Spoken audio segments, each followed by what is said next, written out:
நல்லா இருக்கீங்களா?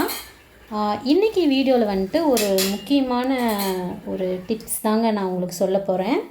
கோதுமை வந்து நம்ம பேக்கெட் மாவு வாங்குறதுக்கு பதிலாக நம்ம கோதுமையை வந்து வாங்கி நல்லா அலசி 2 நாள் நல்லா காய வச்சுட்டு அதோடைய பர்பஸ் தான் நான் வந்து அதை ஸ்டோரேஜ் பண்ணுங்கிறத அவங்க கூட ஷேர் பண்ணிக்க போகிறேன். ரச்சுக்கு மண்டேலேருந்து ஸ்கூல் ஸ்டார்டிங் இல்லையா, அதனால் கொஞ்சம் அவனுக்கு ஸ்நாக்ஸ் வாங்க போயிருந்தேன். இந்த சக்கரவள்ளி கிழங்கு வந்து ரொம்ப நல்லதுங்க, உடம்புக்கு ரொம்ப ரொம்ப நல்லது. சுகர் இருக்கிறவங்க கண்டிப்பாக இந்த கிழங்கு எடுத்துக்கலாம். இது வந்து சீசனிங், இந்த சீசனுக்கு வந்து இந்த கிழங்குலாம் நமக்கு கிடைக்கும். எப்போவுமே அந்தந்த சீசனில் கிடைக்கிற ஃபுட்டை வந்து நம்ம அவாய்ட் பண்ணாமல் கண்டிப்பாக எடுத்துக்கணும். இது வந்துட்டு ரொம்ப ரொம்ப பெரிய விஷயம்லாம் ஒன்றும் இல்லைங்க. கிழங்கு வந்து நல்லா மண் இருக்கும், அதை நல்லா அலசி எடுத்துகிட்டு கழுவி எடுத்துகிட்டு அதுக்கப்புறம் நம்ம இட்லி வேக வைப்போம் இல்லைங்களா, அந்த பாத்திரத்தில் வந்துட்டு நம்ம வந்து அதை வேவிச்சு எடுத்துக்க வேண்டியது தான். நான் ஒரு 20 மினிட்ஸ் தான் வேக வச்சேன். நல்லா கிழங்கு வெந்து வந்தது, டேஸ்ட்டாகவும் பயங்கர சூப்பராக இருந்தது. பாருங்கள், நான் கத்தி வச்சு குத்தி பார்க்குறேன் வெந்துருச்சான்ட்டு. நல்லா வெந்துருச்சுங்க. உங்கள் ஏரியாலாம் இந்த கிழங்கு கிடைச்சா கண்டிப்பாக இந்த சீசனுக்கு இந்த இந்த கிழங்கு வந்து எல்லா இடத்துலையும் கிடைக்கும். ஆனால் ஒவ்வொரு ஊரில் ஒவ்வொரு பேர் இருக்கும். ஆனால் இது வந்து சேலம் சைடு வந்து சக்கரவள்ளி கிழங்கு அப்படின்னு சொல்லிட்டு இதை சொல்லுவாங்க. இதில் வந்து குழம்பும் செய்யலாங்க. நான் வந்து இதை வந்து வேக வச்சு தான் சாப்பிட்றேன். ரக்ஷு வர டைமு ஈவினிங்கு, அதனால் அவனுக்கும் கொடுக்கலாம் அப்படிங்கிறதுனால அவன் வரதுக்குள்ளே ரெடி பண்ணலாம் அப்படின்னு நான் இதை வேக வச்சு எடுத்துக்கிட்டேங்க. இது எனக்கு ரொம்ப பிடிக்கும். அதேமாதிரி ஹெல்த்துக்கும் ரொம்ப ரொம்ப ரொம்ப நல்லது. கண்டிப்பாக உங்கள் ஏரியாலாம் இருந்தால் கண்டிப்பாக நீங்கள் வாங்கி சாப்பிடுங்க. சுகர் பேஷண்ட்டும் சாப்பிட்லாம், தப்பு கிடையாது. இது ரொம்ப ரொம்ப நல்லது இந்த ஃபுட்டு. அதுக்கப்புறம் நான் வந்துட்டு சொல்லியிருந்தேன் இல்லைங்களா, கோதுமை மாவு வந்து நம்ம என்ன தான் பேக்கெட் மாவுனா கண்டிப்பாக அதில் வந்துட்டு மைதா கலந்துருப்பாங்கங்க.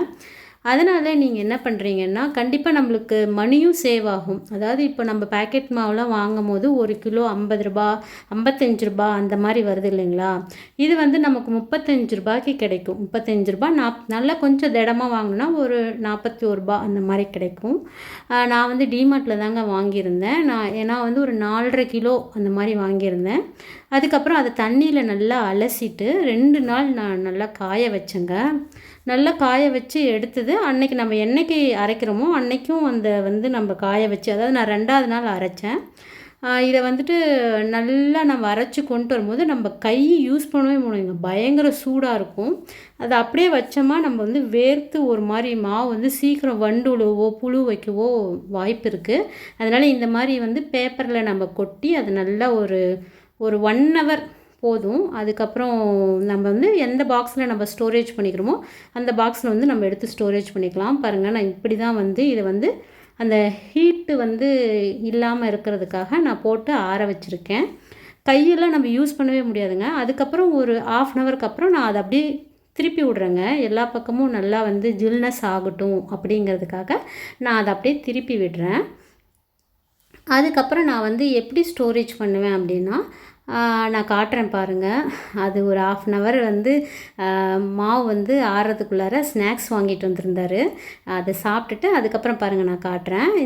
இந்த டப்பில் நான் வச்சுருந்தேன் இல்லைங்களா, இந்த குண்டாவில் வச்சுருந்ததை வந்துட்டு நான் ஃபஸ்ட்டு வந்து கொட்டிட்டு அதுக்கப்புறம் இந்த மாதிரி ப்ரெஷ் பண்ணி விடணுங்க. ஏன்னா காற்று போகாத மாதிரி நம்ம வந்து நல்லா அழுத்தி விடணும். எவ்வளோ உங்களால் அழுத்த முடியுமோ அவ்வளோ அழுத்துங்க. ஆனால் ஹீட்டாக இருக்கும் போது, அரைச்சிட்டு வந்து உடனே ஹீட்டாக இருக்கும் போது நீங்கள் வந்து போட்டு இந்த மாதிரி ஸ்டோரேஜ் பண்ணிடாதீங்க.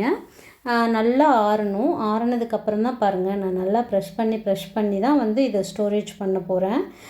இது வந்து எனக்கு கிட்டத்தட்ட ஒரு 2 மாதம் 3 மாதம் வருங்க. நாம் செய்கிறத பொறுத்து, சப்பாத்தி பூரி நம்ம அடிக்கடி எடுத்துக்கிட்டோமா டக்குன்னு நமக்கு தீரும். நம்ம செய்கிறது இது கொஞ்சம் லாங் ப்ராசஸ் மாதிரி தான் தெரியும். ஆனால் வந்து ரொம்ப ஹெல்த்திங்க. நம்ம வந்து கடையில் வாங்கி பேக்கெட் ஐட்டம் சாப்பிட்றதுக்கு பதிலாக 1 நாள் 2 நாள் நம்ம இது வந்து நமக்கு ஒர்க்கு தான். ஸ்டோரேஜ் பண்ணுறது மட்டும்தான் நமக்கு ஒர்க்கு, மற்றபடி இதில் எந்த ஒர்க்கும் நமக்கு கிடையாது. இது நல்லா நான் ப்ரெஷ் பண்ணி பாருங்கள், நல்லா ப்ரெஷ் பண்ணி நான் வந்து இதை வந்து ஸ்டோரேஜ் பண்ணி போகிறேன். அதுக்கப்புறம் பாக்ஸ்லேயும் வந்து எந்த ஈரமும் இல்லாமல் நம்ம எடுத்து இந்த மெஷர்மெண்ட் ஸ்பூன் நான் வச்சுக்குவேங்க. இதில் தான் நான் ஒரு 3 ஸ்பூன் போட்டு நான் வந்து சப்பாத்தி மாவு நான் பிசைவேன். பாருங்கள், எடுத்து நான் வச்சிடுறேன். எனக்கு எப்படியும் ஒரு 2-3 மந்த்ஸ் எனக்கு அது வரும். அதுக்கப்புறம் இஞ்சி பூண்டு பேஸ்ட்டு நான் ரெடி பண்ணேங்க. ஏன்னா அடுத்தடுத்து ரச்சுக்கு ஸ்கூலுக்கு போகும்போது நம்ம மார்னிங் எழுந்து வந்து இஞ்சி பூண்டு பேஸ்ட்லாம் நம்ம ஃப்ரெஷ்ஷாக ரெடி பண்ண முடியாது. அதனால் பாருங்கள், இந்த சீசனுக்கு வந்து இந்த கிளைமேட்டுக்கு வந்து நம்ம எப்போவுமே பூண்டு அதிகமாக கொஞ்சம் இஞ்சி கம்மியாக போடுவோம். ஆனால் இந்த சீசனுக்கு நீங்கள் வந்து இஞ்சி நீங்கள் வந்து கொஞ்சம் சேர்த்து எடுத்துக்கோங்க. ஈவனாக கூட எடுத்துக்கலாம், ஒன்றும் தப்பு இல்லை. ஏன்னா இஞ்சி வந்து நமக்கு அந்த சளிக்கு அந்த மாதிரி இந்த கிளைமேட்டுக்கு வந்து இஞ்சி வந்து ஒரு மருந்துன்னே சொல்லலாம். அதனால் நீங்கள் பூண்டும் இஞ்சி ஈவனாக கூட எடுத்துக்கலாம். ஆனால் இஞ்சி பூண்டு பேஸ்ட் அரைக்கும் போது தண்ணி விடாமல் அரைச்சி நீங்கள் ஸ்டோர் பண்ணிக்கிட்டிங்கன்னா நீங்கள் வந்து கிட்டத்தட்ட ஒரு 20-25 டேஸ் வரைக்கும் கூட கலர் சேஞ்சே ஆகாது. ஆனால் நான் அவ்வளோ நாளுக்குலாம் அரைச்சி வச்சுக்க மாட்டேங்க. எப்போவுமே நான் ஒரு 250 கிராம் பாட்டிலில் தான் நான் அரைச்சி வைப்பேன். எனக்கு அது ஒரு 10 டேஸ்க்கு வரும். நம்ம செய்கிற அடிக்கடி நம்ம மசாலா ஐட்டம் செஞ்சோமா எனக்கு டக்குன்னு தீரும். இல்லை நம்பனா எனக்கு கண்டிப்பாக பாருங்கள், இந்த கண்டெய்னரில் தான் நான் ஸ்டோரேஜ் பண்ணி வைக்கிறேன். நான் வந்து இதில் எந்த ஆயிலோ எதுவுமேலாம் நான் ஆட் பண்ணி வைக்கலங்க, வெறும்னுமே. ஆனால் தண்ணி விடாமல் அரைச்சி வச்சுருக்கேன். இந்த கலர் எனக்கு வந்து லாஸ்ட் வரைக்கும் இதே கலர்லேயே இருக்கும். நான் உங்களுக்கு அடுத்தடுத்த வீடியோவில் கூட நான் சமைக்கும் போது காட்டுறேன் பாருங்கள். தண்ணி விடாமல் நீங்கள் அரைச்சி வச்சு பாருங்கள். கண்டிப்பாக உங்களுக்கு இஞ்சி பூண்டோட ஸ்மெல்லோ இல்லை அந்த கலரோ வந்து உங்களுக்கு சேஞ்சே ஆகாது. நான் இந்த மாதிரி தாங்க ஸ்டோரேஜ் பண்ணி வைப்பேன். இதெல்லாம் நம்ம வந்துட்டு வீக்கெண்டில் நம்ம பண்ணி வச்சுக்கிட்டோமா நமக்கு வந்து எந்த ஒரு டென்ஷன். ஜனவரி மாதம் பொங்கல் அப்படின்னாவே கண்டிப்பாக இந்த அவரைக்கொட்டை வந்து எல்லா ஊர்லேயுமே கிடைக்குங்க. இந்த அவரைக்கொட்டைக்கு நான் வந்து மெயின் டிஷ்ஷாக வந்து எல்லாருமே வந்து கருவாடு போட்டு செய்வாங்க, சாதத்துக்கு செய்வாங்க. ஆனால் நான் வந்து எது கூட காம்பினேஷன் பண்ணுறேன்னு உங்கள் கூட நான் லாஸ்ட்டாக ஷேர் பண்ணுறேங்க. ஃபஸ்ட்டு வந்து நம்ம அவரைக்கொட்டையை வந்து உரித்து இந்த மாதிரி கழுவி எடுத்ததுக்கப்புறம் வந்து தனியாக வேக வச்சு எடுத்துக்கிறேங்க. கொஞ்சம் சால்ட்டு போட்டு வேக வைக்கலாம். அது வெந்துட்டுருக்கிற கேப்பில் அதுக்கான தாளிப்புக்கு தேவையான வெங்காயம், தக்காளி இதெல்லாம் வந்து கட் பண்ணி எடுத்துக்கலாங்க. ஏன்னா நான் வந்து அவரும் எழுந்து வந்துட்டாருன்னா நான் 2 பேர்த்துக்கும் சேர்ந்து காஃபி வைக்க கரெக்டாக இருக்கும். அதனால் இந்த ஒர்க்கெல்லாம் நான் ஃபஸ்ட்டு முடிச்சிட்டேன்னா நம்ம வந்து காஃபி வந்து அரிபரியாக குடிக்கவே தேவையில்லை, அப்படியே ரிலாக்ஸாக உட்காந்து குடிக்கலாம். காஃபி வந்து நான் எப்போவுமே மார்னிங் வந்து சுக்கு ஏலக்காய் போட்டு தாங்க வைப்பேன்.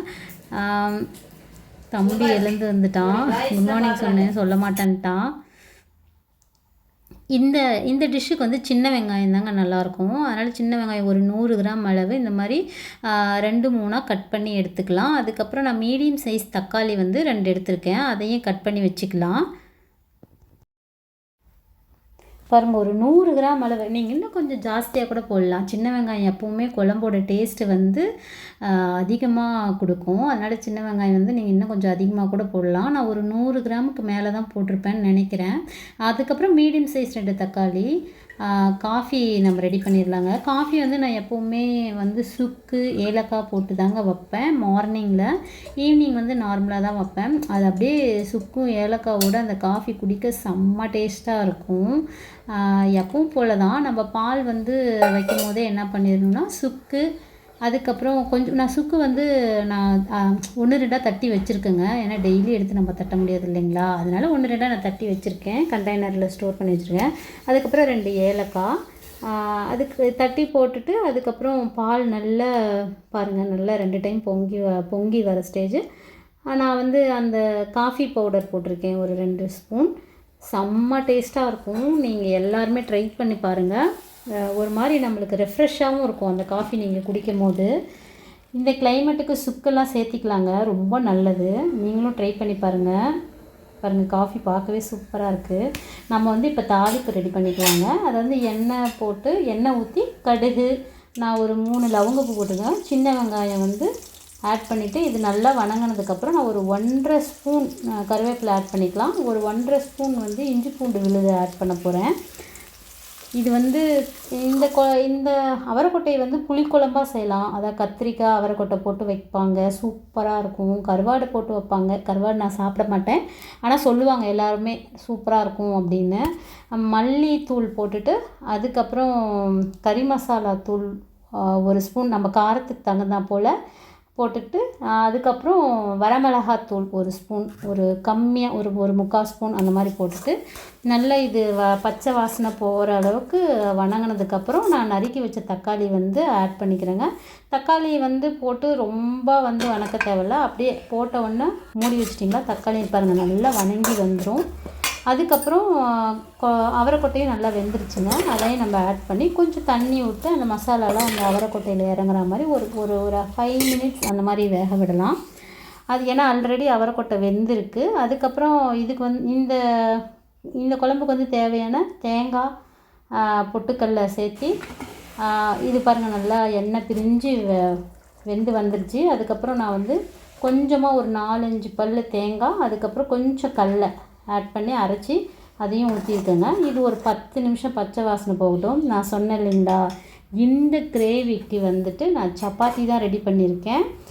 நீங்கள் யாருமே எதிர்பார்த்துருக்க மாட்டீங்க இந்த கிரேவிக்கு சப்பாத்தி அப்படின்னு. செம்மையாக இருக்கும், அல்டிமேட்டாக இருக்கும்.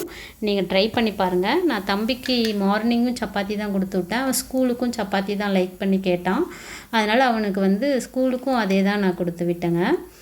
செம்ம சூப்பராக இருக்குங்க. நீங்கள் எல்லாருமே ட்ரை பண்ணி பாருங்கள்.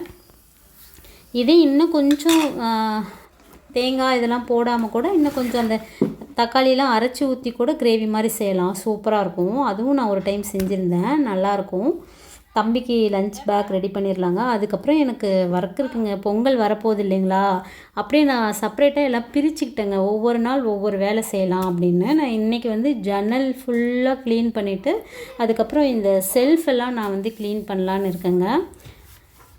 இந்த ஒர்க்கு முடிச்சிட்டாவே கீழே எல்லாமே கிச்சனில் கீழே எல்லாமே க்ளீன் பண்ணிட்டேன்.